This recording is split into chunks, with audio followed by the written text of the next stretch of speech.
Il ne faut pas avoir peur. Bonsoir à tous. Vous êtes sur Géopolitique Profonde, la chaîne qui est là pour remplacer les médias subventionnés. Alors déjà, merci à vous d'avoir été si nombreux mardi soir sur le grand live Jean-Michel.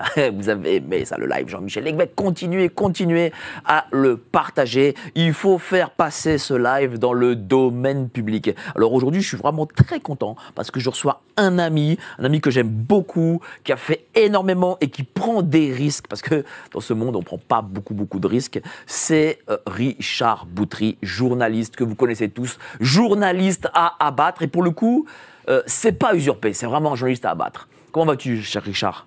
Écoute, merci infiniment, Mike. Déjà de ton amitié, de ta présence à mes côtés, à nos côtés.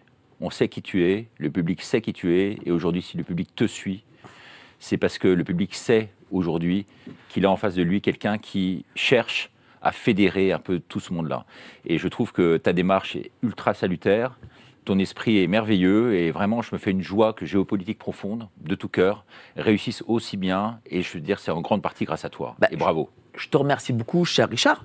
Mais il faut le dire, tu as été celui qui a ouvert la voie parce que, il faut le dire, tu étais une star sur le Soir 3, à France 3. Tu aurais pu te dire, bon, de toute façon, je suis une vedette, je reste sur Soir 3, je fais mon petit truc. Mais tu as choisi quand même un autre chemin et malgré tout, c'est ultra courageux et ça, faut le souligner. Alors c'est vrai qu'en lisant avec mes enfants le Figaro Magazine, il y a de cela 2 semaines, j'ai ouvert les pages du Figaro Magazine et je voyais mon ancienne propriété de Bordeaux. 3 hectares de terrain, 10 km de Bordeaux, tennis, piscine. On avait 9 chambres d'hôtes et on évoluait dans un cadre absolument féerique, merveilleux. La maison était là, filmée, en tout cas photographiée dans le Figaro Magazine. Et ce que je voyais à travers ça, si tu veux, c'est le parcours qui est le mien depuis. C'est-à-dire que j'ai tout perdu. Donc les gens, malheureusement, et je prie vraiment pour eux, parce que ce sont des gens extrêmement tristes sûrement, ce sont des gens qui sont morcelés intérieurement, mais qui se permettent de dire que j'ai gagné de l'argent avec la résistance alors que j'ai tout perdu. Natacha est ici et qui vit ma vie, une vie extrêmement difficile, une vie extrêmement simple. Je ne vais pas me plaindre parce qu'il y a des agriculteurs ici autour de ce plateau et les gens verront également leur situation de vie. Mais je vis aujourd'hui vraiment des plus simplement possibles, avec quasiment 150 € par semaine pour vivre. J'ai plus de droits, j'ai plus de carte vitale, j'ai pas de sécurité sociale. Bien sûr, je pense ne pas avoir de retraite. J'ai plus d'argent devant moi, j'ai un contrôle fiscal aujourd'hui. On va essayer de tondre un œuf et j'espère qu'on reviendra dessus, alors que je n'ai rien de chez rien. Et que, pour pas dévoiler les sources du dossier, mais on sait très bien qu'il n'y a rien derrière. D'accord ? Donc tout ça est déclenché. Pourquoi ? Tout ça est déclenché parce qu'on fait peur. Et je souhaite remplacer le jeu par le on maintenant. Et c'est tout l'objet de mon livre. On va parler de ton nouveau livre. Le Grand Virage 2027. Le jeu doit remplacer le nous. Et je ne veux pas me servir comme les politiques actuelles, je veux mettre au service d'eux. Et toute la démarche, elle est dans ce sens. Alors, on va parler de ton nouveau livre. Et il faut le dire aux spectateurs, parce que voilà, ici on est transparent. On ne l'a pas montré en miniature ce livre. Et tu vas expliquer pourquoi. Parce que là, pour le coup, sur ce livre, qui est un excellent livre, où il y a des propositions, il y a 50 énormes propositions, il y a eu une forme de sabotage qui a été fait contre lui. Alors, j'espère qu'on reviendra également au cours de cette émission qui va durer 2 heures, mais sur la façon dont le gouvernement infiltre des gens au sein même de la résistance. Et avec Natacha, on l'a vécu à plusieurs titres. Mais parle tout d'abord de ce sabotage qui a été fait, et on reviendra. Alors, justement, je reviens directement à travers ça, si tu veux. C'est vrai que dans la résistance, on est, nous, épiés, surveillés, on téléguide des personnes pour venir nous mitrailler et nous cisailler en interne. Et là, je ne fais pas de victimisation en disant ça, on a vécu ça. Les gens, en tout cas certaines personnes malveillantes, se sont vraiment prises, vraiment nous ont pris pour cible lorsqu'on a essuyé quand même des tirs. C'était sur l'autoroute, on était avec Natacha. Natacha elle est ici, elle est encore complètement traumatisée par ce qu'elle a vécu, parce que les tirs étaient dirigés contre elle. On a vécu des arrestations, on a vécu des menaces, des intimidations de tout genre, avec des gens qui rentrent en fait au plus proche de nous et qui nous cisaillent. Ce sont tous les trolls que vous verrez du reste sur cette antenne apparaître en disant « rends-nous l'argent » alors qu'on vit de rien, en nous disant « l'opposition contrôlée » alors que personne, en tout cas peu de gens se sont battus autant que nous, en tout cas pendant 3 ans, jour et nuit. Et c'est vrai qu'aujourd'hui, on ne peut pas se satisfaire de ça. Et on doit le dénoncer. Mais, si tu veux, le but de ce livre, c'est avant tout de pouvoir rassembler avant de dénoncer. Mais justement, et c'est ça parle-nous de ce qui se passe. Alors justement, par rapport à ce que tu me dis, toi, tu vois, sur la couverture de ce livre, donc le Grand Virage 2027, on peut nous rejoindre sur le Grand Virage 2027.fr, on parlera du contenu du livre dans un instant, mais on voit très bien les 50 mesures. 50 mesures. C'est-à-dire que même sur la devanture du livre, on nous a torpillés pour me faire passer pour un crétin et pour un imbécile. Même sur la couverture du livre. Sans parler des 10 coquilles qu'il y a à l'intérieur. Il y en a 10, mais il y a 10. C'est-à-dire qu'avec des fautes de frappe, des fautes de français, des fautes d'accord... Alors que ça a été relu. Alors que ça a été lu, relu, re-relu. C'est-à-dire Natacha, elle est bardée de diplômes. On sait très bien que les 2 personnes qui ont relu ça sont des personnes qui ont fait des thèses, qui ont démultiplié les études et qui connaissent parfaitement l'orthographe. Moi-même, je pense quand même bien écrire. J'ai toujours été journaliste, j'ai commencé par la presse écrite pendant longtemps. Et malgré tout, il y a ces coquilles dans le texte final. Donc on est obligé d'enlever le texte des ventes pour ensuite le modifier et le remettre en auto-édition sur les plateformes correspondantes. Donc vous voyez, l'opposition contrôlée, elle s'infiltre partout, y compris, je veux dire, dans nos propres rangs, dans les rangs de la vraie résistance. Alors, on va parler de tout ça, cher Richard, mais avant ça, je vais faire le tour de plateau. On va présenter nos amis qui sont autour du plateau. Donc, d'abord, Luc Offray, agriculteur. Voilà. Comment ça va, cher Luc? Là, vous venez de Bretagne, directement je viens de Bretagne et je tiens à vous remercier pour l'invitation, et ainsi que Richard, parce que c'est grâce à lui qui m'a fait connaître tout ça.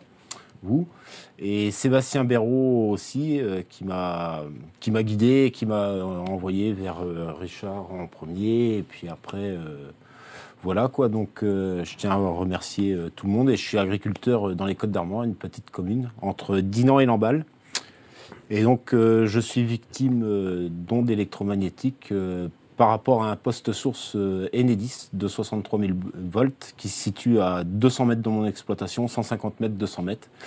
Et donc, depuis le 22-23 octobre, je n'ai plus d'animaux sur mon exploitation parce que sinon, à l'heure actuelle, je serais ruiné. Donc, j'ai préféré supprimer tous les animaux que j'avais sur mon exploitation. Disons paysans, parce que c'est vraiment le terme. Paysan, oui. Voilà, paysan. Voilà. Agriculteur, ça c'est le politiquement correct, et politiquement correct, il y en a marre. Merci beaucoup, cher Luc. En face, notre ami Stéphane Le Béchec, paysan aussi. Ah oui, moi, paysan, un vrai paysan. Vrai paysan. Moi, j'ai toujours aimé ma terre, aimé mon pays. Pour moi, c'est ça le paysan, l'agriculteur, c'est une autre image. De Bretagne. De aussi. Bretagne aussi, donc je suis venu avec Luc.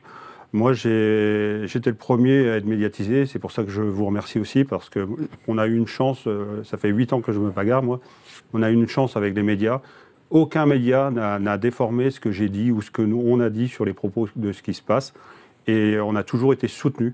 Et ça, c'est une grande chance parce que vous entendez autour de vous, oui, c'est déformé, c'est ceci. Et aujourd'hui, ce qu'on vit est tellement irréel que, oui, on pourrait interpréter les médias comme sur les ondes électromagnétiques sur les aussi. Ondes électromagnétiques. Voilà. Et qui sont sur tout le vivant, en fait. Moi, je parle sur les animaux. J'ai une toute petite ferme, j'ai 40 hectares de terre. J'avais 40 vaches. Tous les vaches font un veau par an. J'avais des génisses, donc un veau. Et j'ai perdu 280 bêtes en 6 ans. Et du coup, j'ai tout perdu. J'ai fait un infarctus de jour mes 53 ans. J'ai perdu la santé. Et je me suis bagarré depuis 8 ans. Et je rejoins certains propos là, qui viennent d'être dits. Parce que moi, on m'a menacé aussi. Il fallait que je me taise. Il fallait que surtout pas en parler à la presse. Autrement, m'enlever mon troupeau pour maltraitance. La direction départementale de la protection de la population sont venus chez moi, venaient nuit et jour me contrôler et venir m'intimider. Et c'est vrai, quand on a un genou à terre avec des bêtes qu'on voit mourir, j'ai vu jusqu'à 9 bêtes par terre le matin en me levant, c'est très compliqué. Et on vous menace. Moi, j'ai rencontré 9 fois le ministre de l'Agriculture, enfin les différents ministres de l'Agriculture, j'ai rencontré Emmanuel Macron. Et aujourd'hui, on arrive dans une situation où on est dans l'omerta la plus totale, on est livré à nous-mêmes, on est en train de tuer le vivant, enfin, c'est le vivant, hein, autant les humains que les animaux, avec, pour le progrès, alors il faut des téléphones, il faut des éoliennes, il faut des lignes à haute tension, mais il y a un dysfonctionnement, et aujourd'hui, il n'y a aucune recherche, et donc tant qu'il n'y a pas de recherche, donc il n'y a pas de réponse scientifique, Donc il n'y a pas de problème. Tant qu'il n'y a pas de réponse scientifique, ça n'existe pas. Merci beaucoup, cher Stéphane. On va parler dans la troisième partie, on va faire une grande partie là-dessus, sur ces ondes magnétiques, électromagnétiques, parce que, voilà, il faut dire les choses. Moi-même, avant d'interviewer un de vos camarades, Didier, j'étais pas au courant de sa situation, et je pense que beaucoup du grand public n'est pas au courant. Mais merci donc du coup, cher Stéphane. Et à votre droite, Lara Stam, patronne d'émission à Radio Courtoisie, tous les samedis matins de 9h à 10h30, libre journal de géopolitique Prône. Comment ça va? Tout va bien, merci Mike pour l'invitation. Je suis très content de vous avoir, chère Lara. Je suis très content de venir. C'est la touche féminine et la touche sexy et glamour de l'émission. Merci beaucoup Mike. Bon. Vous êtes prête aujourd'hui? Prochain journal avec Laurent... Ozon? Non, c'est Laurent Duplessis. D'accord. Et Arthur Duplessis. Et donc, oui, voilà. C'est pas le même. Hein. Sur le sujet de la Troisième Guerre mondiale. Ça arrive, ça? Ça arrive. Oui. Ça arrive. Je veux dire, est-ce que vraiment on nous emmène vers cette Troisième Guerre mondiale? On est sur des tensions qui ne sont pas du tout superficielles. Je pense que tout le monde les ressent d'une façon ou d'une autre. Mais je pense qu'aujourd'hui, on est dans une forme de veille de quelque chose. Et ça, c'est pas très réjouissant. En tout cas, pas une veille joyeuse. Merci beaucoup, chère Lara. Voilà, n'oubliez pas le journal de géopolitique profonde. Voilà, la version avril avec Philippe Perlinge, Maxime Corneille, Laurent Ozon et d'autres spécialistes. N'hésitez pas à vous y abonner, c'est en bas en description. Vous cliquez sur le lien, allez-y. Dis-moi, cher Richard, là je vois que tu as toutes tes fiches et tout, là t'es prêt? Vas-y, attaque. Je trouve quand même courageux qu'encore tu te présentes, en 2027. Est-ce que 2027, c'est la date clé? 2027, c'est effectivement un grand tournant. On a 3 ans aujourd'hui pour réussir. Alors quand tu dis tu te présentes, non. Je ne vais pas me présenter, figure-toi. Je ne vais pas me présenter. Toute l'idée à travers ce livre et la philosophie attenante, 5 mois de travail, c'était vraiment de me mettre à l'écart, de réfléchir, de conceptualiser le programme, de me pencher sur tout ce qui est rouage de l'État pour ne pas être un imposteur dans le domaine. Je connaissais déjà le domaine politique puisque j'étais journaliste, comme tu l'as dit, mainstream pendant des années. J'ai également fait la campagne Fillon en termes médiatiques. Je trouvais que l'homme était, en tout cas le programme de l'homme était respectable. Le message de Fillon me convenait, moi, vraiment parfaitement. En revanche, l'homme et le messager étaient beaucoup plus contestables et il s'est avéré se suicider quasiment en direct avec toutes ces histoires. L'idée de ce livre, c'était vraiment de réfléchir et de dire, après une période d'action, si tu veux, sur le terrain, où on a été sur les manifs, où on a engendré énormément de mobilisation, énormément d'attentes, on pensait faire vaciller le gouvernement, on pensait finalement prendre le pouvoir à un moment donné, il a fallu un temps, soit peu, pouvoir se mettre à l'écart, réfléchir et pouvoir pondre un programme. Ce que je reproche aujourd'hui, si tu veux, aux politiques, quels qu'ils soient, c'est de se lancer à corps perdu dans une bataille perdue d'avance parce qu'il n'y a pas derrière de programme, il n'y a pas de pensée politique, il n'y a pas de philosophie politique. Donc l'idée, c'est pas que Richard Boutry, dont tout le monde se fout ici, aille seul, le nez au vent, la fleur au fusil, à dire « je vais être président en 2027 ». Je veux dire, ça serait ridicule, ridicule. L'idée, c'est vraiment, à travers ce programme et ce document de travail, pouvoir fournir 50 propositions. 50 mesures. 50 mesures choc pour le coup, c'est pas des mesurettes. 50 mesures choc. C'est pas les 100 propositions de François Mitterrand, quoi. Exactement, 50 mesures choc pour sortir de la matrice actuelle, pour pouvoir faire chavirer tout le système.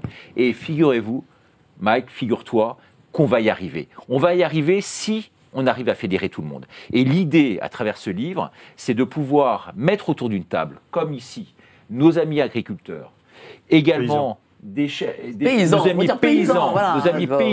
amis paysans, mais également les têtes de pont des partis politiques réellement aujourd'hui dans l'opposition. Parce que ceux qui sont institutionnalisés, je pense au LR, RN, Mélenchon et tout ça, ce sont des partis d'opposition contrôlée. La vraie opposition contrôlée, elle est là. C'est-à-dire que c'est Macron qui a choisi en fait ces partis-là et ces hommes à lui, quelque part, même s'ils apparaissent sous des couleurs différentes, pour constituer en fait sa propre opposition. La vraie opposition, elle est chez nous. Je dis désolé. Oui, mais cette opposition, on n'arrive pas à l'unir. Comment on peut faire pour l'unir? Mais justement, comment veux-tu qu'on l'unisse dès lors qu'il n'y a pas de programme commun? Dès lors qu'il n'y a pas de programme commun.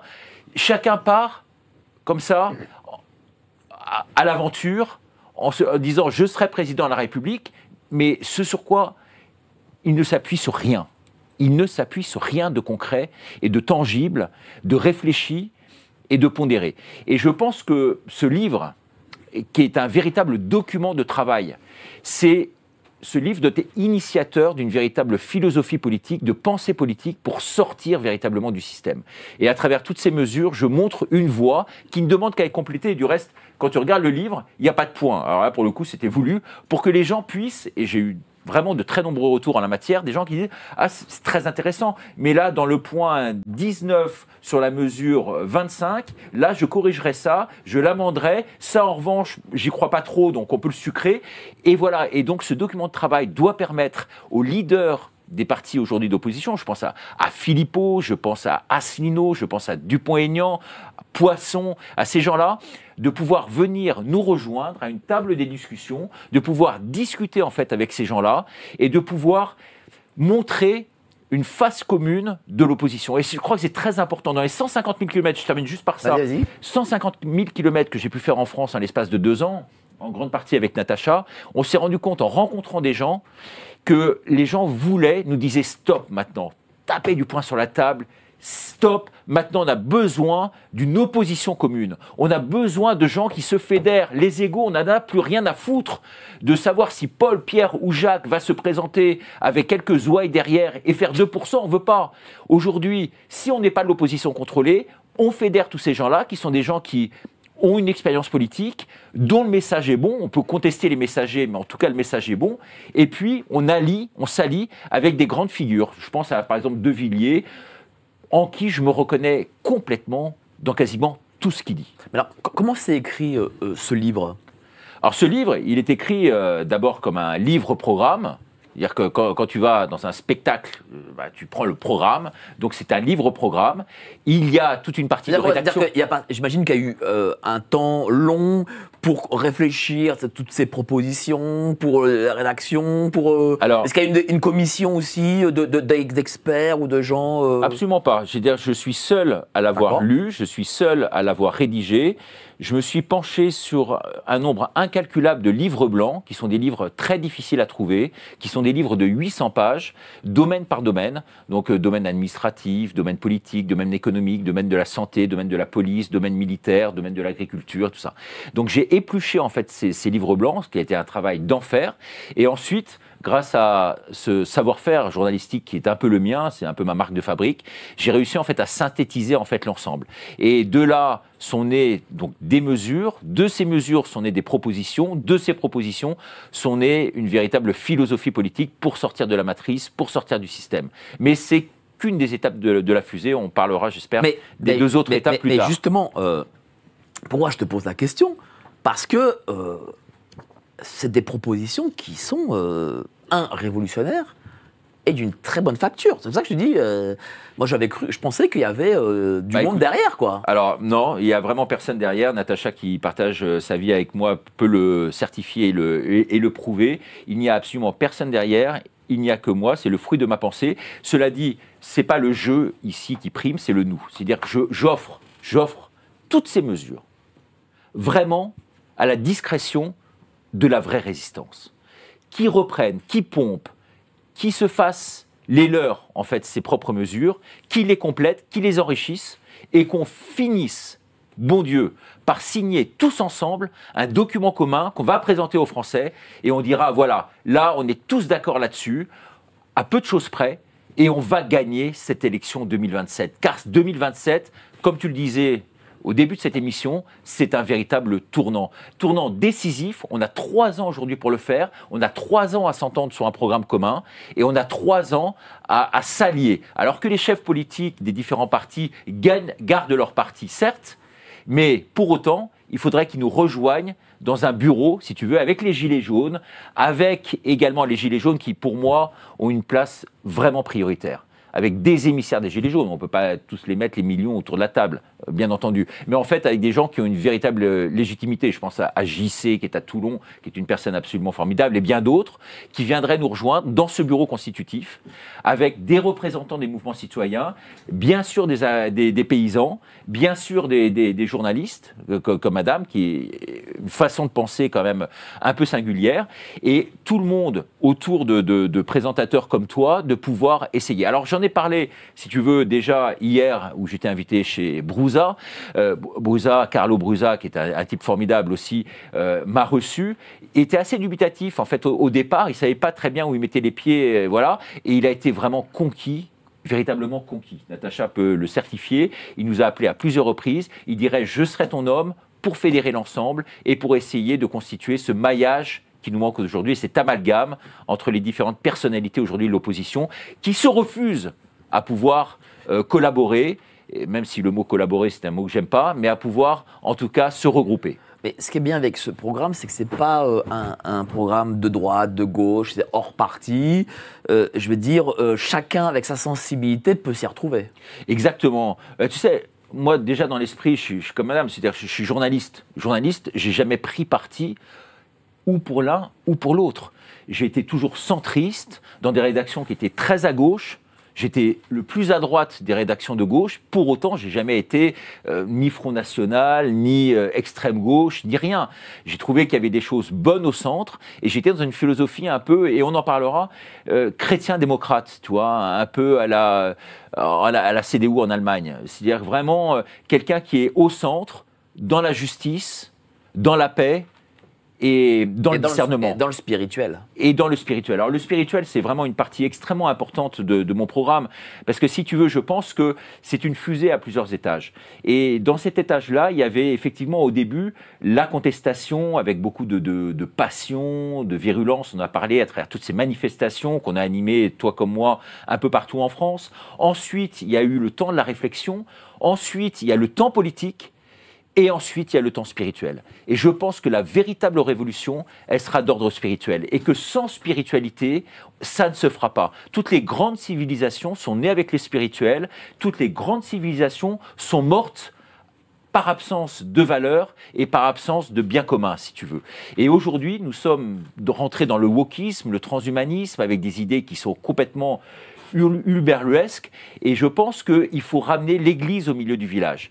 Alors l'Église au sens large du terme, moi je suis chrétien, croyant, fier de l'être, et je suis vraiment un militant pour la foi, j'arbore fièrement vraiment ce chapelet autour du cou, et on prie, et je prie beaucoup, mais je pense que c'est pas pour autant que les gens non croyants, toi, j'écoute beaucoup Jean d'Ormesson par exemple, qui est quelqu'un qui m'a beaucoup inspiré dans son positionnement, qui était assez neutre, quelque part, c'est pas un militant de la foi. Mais la croix que tu portes, c'est pas très république, ça. Hein. Alors justement, je pense que la laïcité aujourd'hui, c'est une des mesures que je conteste largement. Non pas que la laïcité n'ait pas été bonne en 1905, mais aujourd'hui, la laïcité est tombée dans le laïcardisme. Le laïcardisme, c'est-à-dire que au nom très clairement de la franc-maçonnerie, qui aujourd'hui décide de tout, régit tout, notamment les lois bioéthiques, aujourd'hui, avec ce bras armé de la franc-maçonnerie, le gouvernement qui utilise ce bras armé, aujourd'hui, est en train de flinguer littéralement toutes les religions. Non seulement est en train de flinguer toutes les religions, mais en train de monter les juifs contre les chrétiens contre les musulmans, et ainsi de suite. Tout ça pour faire émerger une nouvelle religion qui s'appelle aujourd'hui très clairement le relativisme, et qui nous conduit aujourd'hui à notre perte, et surtout à la perte de nos enfants. Parce que ce que j'aime beaucoup moi chez les paysans, et ce que je respecte d'abord et avant tout, c'est vraiment cette façon extrêmement ancrée qu'ils ont, et ils le diront beaucoup mieux que moi, mais dans la terre, si tu veux. Ils ont ce sens des valeurs. Ils savent d'où ils viennent, ce qu'ils font à un moment T, et où ils vont. Et aujourd'hui, le vrai problème avec ce gouvernement, c'est qu'il nous casse toutes les structures, ils nous cassent notre mode de pensée, ils nous subvertissent, et aujourd'hui, ils nous détruisent.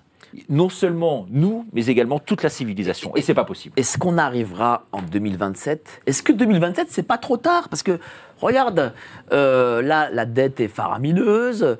On est chaque année, enfin, même chaque semaine, on est de pire en pire. Est-ce que 2027, c'est pas trop tard ? Est-ce qu'il faut pas agir avant ? Alors, 2027, si tu veux, c'est 3 ans. 3 ans, c'est rien. c'est rien pour essayer de faire connaître notre voix. Je pense que cette télévision, et je vois le décor incroyable qui est ici, et le professionnalisme des équipes, et le tien, je pense qu'à travers un média fort, ce que moi j'ai tenté avec la montée avec Natacha et puis bien d'autres sur la Une TV, malheureusement pour des questions financières on n'a pas réussi à aller au bout de notre aventure et puis on s'est fait rouler dans la farine par des faux investisseurs qui bien sûr étaient de l'opposition contrôlée, nous ont promis monts et merveilles et finalement on n'a pas réussi. Je pense qu'il fallait un média fort. Toi tu constitues un média fort aujourd'hui. Si on s'appuie sur un média fort, 3 ans ça sera suffisant, mais crois-moi, 3 ans, il faudra vraiment retrousser nos manches et pouvoir réussir. Bien sûr, mais le temps de mettre tout le monde d'accord et de faire connaître. Mais est-ce que 2027, la France existera encore? C'est ça le truc. C'est ça une forme d'inquiétude qu'ont les gens. Tu sais, j'ai 2 exemples extrêmement rapides à donner, 2 exemples que j'aime bien citer. Je suis franco-sénégalais un peu, parce que le Sénégal, c'est mon pays d'adoption, mon pays de cœur. J'ai vécu au Sénégal pendant 7 ans, et donc je connais par cœur ce pays. Et figure-toi, président aujourd'hui. Et ouais, à la place de Macky Sall. Exactement. Voilà. Et le type qui s'appelle... Il y a Ousmane Sonko et M. Faye. Et M. Faye, exactement. Et Faye, il y a encore quelques semaines, était en prison. Il y a quelques mois, si lui avait dit, je serais président de la République dans un pays que je connais par cœur, qui est, je veux dire, complètement bouffé par les castes, par des problèmes religieux, par des problèmes politiques, par l'Occident qui regarde l'Afrique maintenant d'un œil bien sûr très attendri et vorace, parce que l'idée c'est quand même de bouffer l'Afrique de l'intérieur. Les Français n'ont pas réussi à le faire et donc maintenant on mise sur d'autres pays pour le faire. Et donc l'Occident est très regardant par rapport à tout ce qui se fait en Afrique.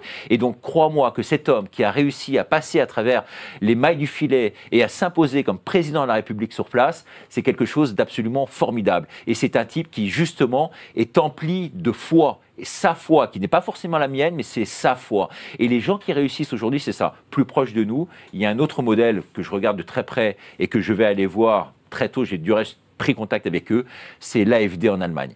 Un parti qui aujourd'hui est crédité de 30% des voix, un parti qui a été comme celui de Florian Philippot, il y a de cela 5-6 ans, qui était crédité de 2-3%, qui a surfé sur la crise sanitaire pour se faire connaître et pour vraiment monter en charge et en puissance, et qui aujourd'hui est crédité de 30% en Allemagne. 30%, c'est-à-dire que lors des prochaines élections, ce parti, l'AfD, serait susceptible de pouvoir gouverner seul dans un pays où on sait que c'est un pays de coalition. Et actuellement, c'est une coalition qui est au pouvoir et qui n'a que 12% en Allemagne. Alors, 12%. Donc tout est possible. Et je pense qu'on réussira. Ma dernière question, et il faut réussir. Ma dernière question, et on passera au grand débat avec tous les intervenants qui sont autour de la table. Est-ce qu'il faut peut-être soutenir des gens aux européennes? Est-ce que justement tu vas soutenir des gens aux européennes? Est-ce que tu vas faire campagne pour ces européennes? Ou t'attends que ça passe? Tu sais, j'ai une image qui est très claire. Quand tu es pour la protection des animaux, tu ne fais pas de tauromachie. Tu ne mets pas un pied là où tu ne veux pas aller. Donc c'est très difficile pour moi de concevoir qu'on est pour le Frexit et d'aller dans l'enceinte, sinon pour constituer une forme d'opposition contrôlée. Et moi, c'est quelque chose que je n'aime pas. J'aime bien pouvoir identifier mes ennemis, les combattre de face, pouvoir vraiment les avoir face à moi, mais pas faire des petits jeux de pseudo-alliance ou autres. Donc, si tu veux, je respecte les gens qui y sont. Moi, j'aime beaucoup Francis, Lalanne, Florian Philippot et tout ça. Mais je ne partage pas leur vision des choses sur les européennes. J'espère que dès que les européennes seront passées, on pourra tous s'unir pour pouvoir se lancer dans cette véritable élection qu'est l'élection présidentielle. Merci à toi, cher Richard. On va passer au grand débat avec tous nos intervenants, mais avant ça, les petites annonces. Soutenez l'information libre. Connaissez-vous l'affaire Jean-Michel Trogneux? Peut-être. Géopolitique profonde a besoin de vous. Les idées dissidentes vous font-elles aller en prison comme du temps de l'URSS? Pour libérer la parole, cliquez sur le lien en description.